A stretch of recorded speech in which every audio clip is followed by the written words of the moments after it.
The 17 News at Sunrise podcast is brought to you by Clinica Sierra Vista.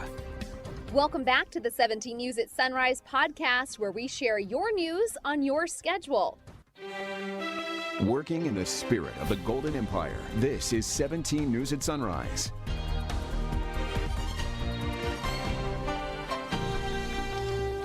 Well, good morning and thanks for waking up with us. I'm Chris Burton. She's Elena Rusk. Yes. We are in for Maddie and Alex, enjoying some vacation today.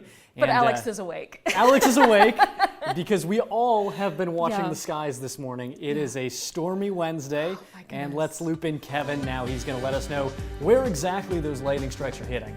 Well, unless you are seeing the strikes, a lot of people haven't been woken up probably because there hasn't been a lot of that booming thunder because of where these have been generating. But I do want to get right to it because we do have a lot of lightning strikes out there. This is what it looked like not long ago outside our studios, and you can see how the skies have just been lit up, and we've seen all types of lightning strikes with this storm so far, and I think they're going to continue as we go throughout the morning into the afternoon and possibly even lingering into our Thursday here. Here's a look at our radar, and you can see still lightning strikes around the Bakersfield area. That's what these little orange things that you're seeing on the screen are. We've had some of these storms where we've got hail associated with it. We actually had a severe thunderstorm warning up near the Delano area about an hour and a half ago. So it's going to be a very active day, and it's going to be a little bit humid, and it's going to be hot. So everything all together. Now let's talk about lightning really quick here because we have a couple of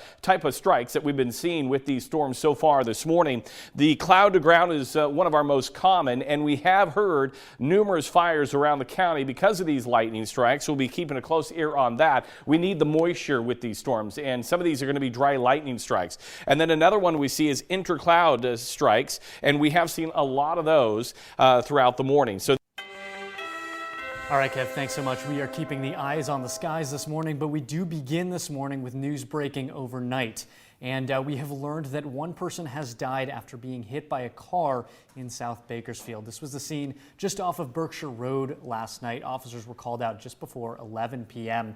Investigators say the driver who hit the pedestrian returned to the scene, was later arrested for driving under the influence. That driver identified as 21-year-old Alexis Leone. Now, we are still learning more about this morning. We will bring you updates as they come in. This update just came into our newsroom just a few minutes ago, so we will continue to update you on this story. And meanwhile, another update, and now to an alert put out by the Bakersfield Police Department yesterday about a suspicious situation with a young girl walking in South Bakersfield and reportedly being pulled into a van. Police released a surveillance video of the van. Someone reported witnessing a young girl getting pulled in about 12:30 yesterday afternoon near the intersection of South Haley Street and Potomac Avenue.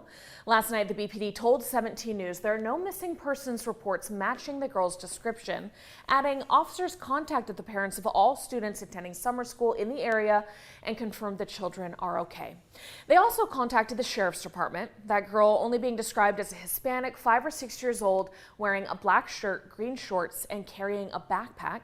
Anyone with information on this report asked to call the BPD at 327-7111. The biological mother of Orrin and Orson West broke her silence last night as she files a lawsuit against the county of Kern and the state. The boys were taken from Ryan Dean's home and later adopted by Jacqueline and Trezell West, who are now charged for the boys' disappearance and presumed murders. 17's Kristen Galeno has more. This is hard for me to talk about without getting emotional. A federal lawsuit filed by the Dean Moore family seeks $40 million in damages for alleged civil rights violations.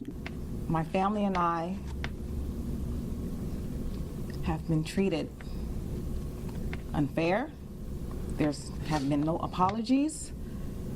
There's no respect. The suit names the State Department of Social Services, Kern County Human Services, and Jacqueline and Trezell West as defendants. You guys ruined my life. I hate this happened to my daughter. This is my baby girl right here. And nothing else to do right now but mourn and make sure Kern County pays for their negligence. That the defendants and each of them interfered with the reunification and to the preservation of the family. In 2016, Dean was suspected of child abuse after she took her oldest son, Orrin, to Memorial Hospital for a broken leg.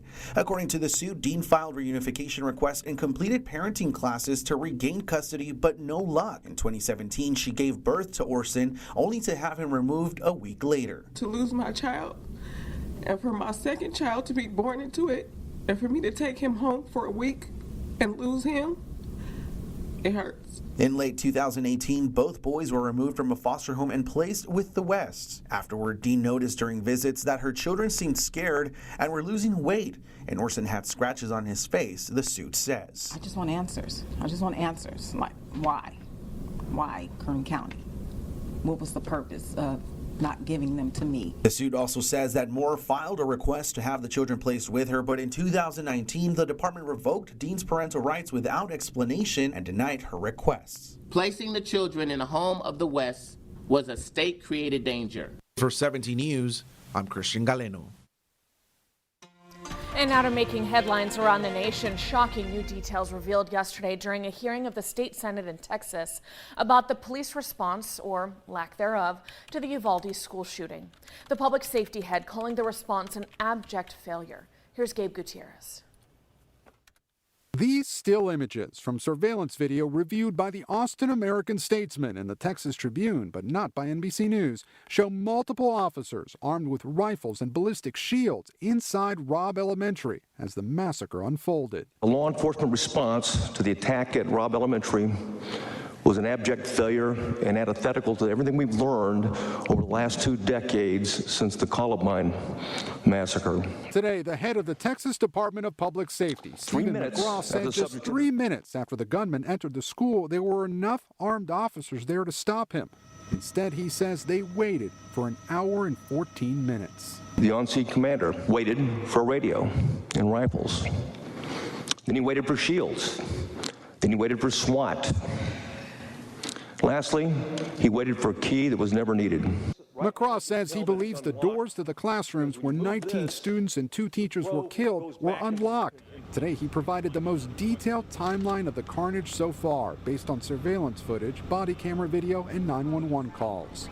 At 11:28 a.m., the shooter crashed his vehicle into a ditch. A minute later, a teacher called 911, reporting a man with a gun. At 11:31, a patrol car sped into the school parking lot, but drove by the shooter. At 11:33, he went inside and started shooting into classrooms. Within 3 minutes, 3 Uvalde police officers with 2 rifles entered the building. Seconds later, so did 2 school district officers, including Chief Pete Arredondo. He called the police landline from his cell phone, saying, "We don't have enough firepower. We all have pistols." That was directly contradicted today. The only thing stopping a hallway of dedicated officers from entering room 111 and 112 was the on-scene commander, who decided to place the lives of officers before the lives of children.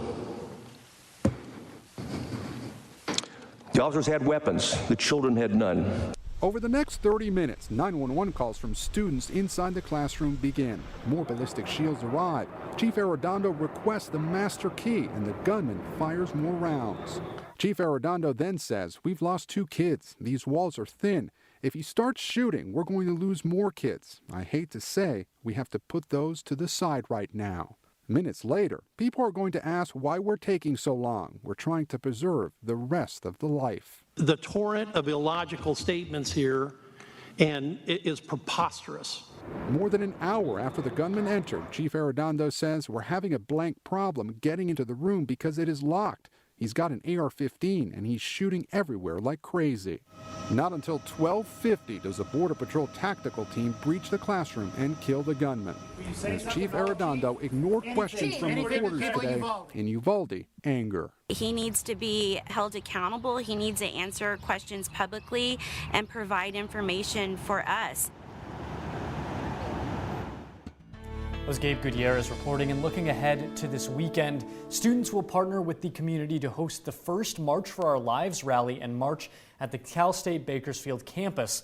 The purpose of the event is to encourage our leaders in Washington to advocate for gun control and safety, especially in schools. This event is this Saturday, June 25th at CSUB. The rally begins at 10 a.m., the march at 11:30. And now to some breaking news from overnight. Hundreds of people reportedly killed in an earthquake in eastern Afghanistan. According to a Taliban spokesperson, at least 300 people were killed, hundreds more injured. That number has not been independently verified by NBC News. It was first reported as a magnitude 6.1, has since been updated to a magnitude 5.9. As we know around here, that is a large earthquake. It hit the Paktika and Khost provinces near the country's eastern border with Pakistan. Officials saying hundreds of homes have been destroyed in the region, and they expect that death toll to rise as rescue efforts are now underway. In Washington, the January 6th committee revealed more details of former President Trump and his allies' efforts to pressure key state officials. The stunning, at times emotional testimony, including pushes to find votes for Trump and plots to send fake electors to Washington from states Biden won. NBC's Chris Pallone is in Washington with the latest. In emotional testimony, two Georgia poll workers, a mother and daughter, told the January 6th committee how their lives have been turned upside down after former President Donald Trump and his allies falsely accused them by name of committing election fraud. There is nowhere I feel safe. Nowhere. Do you know how it feels to have the President of the United States to target you? I haven't been anywhere at all. Don't do nothing anymore. The testimony capping the fourth public hearing, which focused on the Trump campaign's attempts to pressure officials in swing states Joe Biden won to overturn the results. The president's lie was and is a dangerous cancer on the body politic. Georgia election officials told the committee about this recorded call between the president and the state's Republican Secretary of State. I just want to find 11,780 votes, which is one more than we have. Election officials conducted several recounts and looked into every fraud claim the president made. They say none stood up to scrutiny. There were no votes to find. That was an accurate count that had been certified. Arizona's Speaker of the House, a Trump supporter, said he repeatedly pressed Trump campaign attorney Rudy Giuliani for evidence of his many fraud claims. My recollection, he said, we've got lots of theories, we just don't have the evidence. Bowers, with tears in his eyes, insisted he would not violate his oath of office for the former president. The next January 6th televised hearing is tomorrow. Several former Justice Department officials are expected to testify. In Washington, Chris Pallone, NBC News. And now in advance of the January 6th panel's fourth public hearing, President Donald Trump weighed in on Bakersfield Congressman Kevin McCarthy's handling of the committee. 17's Maddie Gannon has more. Bad decision not to have representation on that committee. As the January 6th panel continues its series of public hearings. Thank you very much. Former President Donald Trump had stern words for Bakersfield Congressman Kevin McCarthy's approach to the investigation. That was a very, very foolish decision. Right. Because, they try and pretend like they're legit.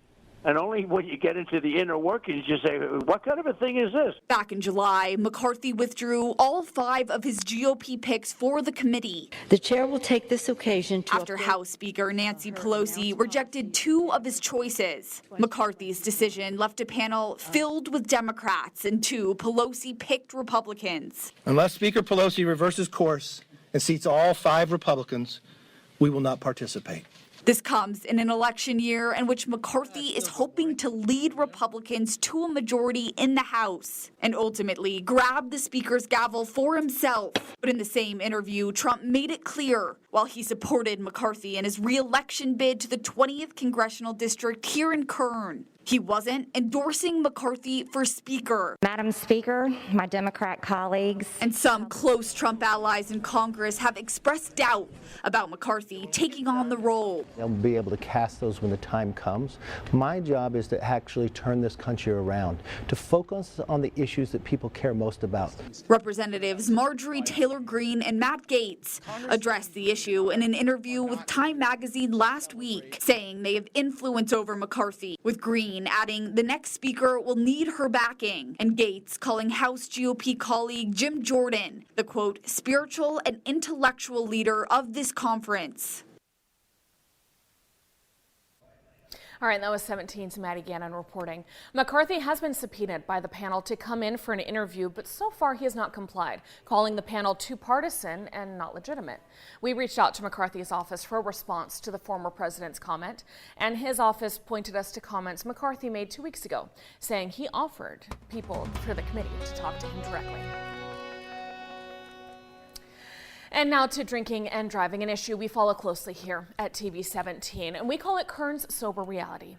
A ceremony honoring law enforcement hosted by Mothers Against Drunk Driving awarded dozens of officers for their service. The top DUI arresting officer in the Central Valley was Bakersfield Police Department's Matthew Aquino, who made 134 DUI arrests last year. 17's Marco Torres has more from yesterday's ceremony. It's been 2 years since the last Mad Central Valley Awards ceremony. This year was packed with hundreds of people, many of them officers being honored for keeping roads safe from drunk drivers. This event means everything to our community. It definitely focuses in on all of the victims that we serve in all of our counties. We are here to service those families that are dealing with those tragic events. Most of the awards were themed: Outstanding Rookie, Outstanding Officer, and the top DUI arresting officer. We spoke with Hugo Solorio, this year's top California Highway Patrol DUI arresting officer. He made 107 DUI arrests in 2021. It's very important. A lot of these people that you arrest don't think it's anything big. They think nothing of it until a tragedy happens and they crash and they kill or hurt somebody. It wasn't just officers who were given awards. Prosecutors won too, as well as the Kern Regional Crime Laboratory Toxicological Analysis Unit. The toxicology unit at the Kern Regional Crime Lab receives over 3,000 blood and urine samples, 3,500 breath samples that they analyze, the machines, and then they're also responsible for testimony. And that was Marco Torres reporting. Working in the spirit of the Golden Empire, this is 17 News at Sunrise.